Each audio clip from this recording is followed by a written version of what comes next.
Asia cup का final कल पाकिस्तान और भारत के दरमियान खेला जाएगा। मैच से पहले दोनों टीमों के कप्तान की ट्रॉफी फोटो से शूट ना कराए जाने का इम्कान है। मैच के टिकट्स महंगे होने के बावजूद भरपूर फरोख्त हो रहे हैं।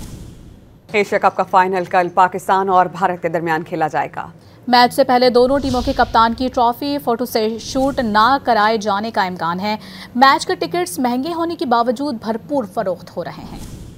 एशिया कप का फाइनल कल पाकिस्तान और भारत के दरमियान खेला जाएगा। मैच से पहले दोनों टीमों के कप्तान की ट्रॉफी फोटो से शूट ना कराए जाने का इम्कान है। मैच के टिकट्स महंगे होने के बावजूद भरपूर फरोख्त हो रहे हैं। एशिया कप का फाइनल कल पाकिस्तान और भारत के दरमियान खेला जाएगा। मैच से पहले दोनों टीमों के कप्तान की ट्रॉफी फोटो से शूट ना कराए जाने का इम्कान है। मैच के टिकट्स महंगे होने के बावजूद भरपूर फरोख्त हो रहे हैं।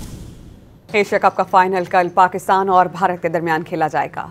मैच से पहले दोनों टीमों के कप्तान की ट्रॉफी फोटो से शूट ना कराए जाने का इम्कान है।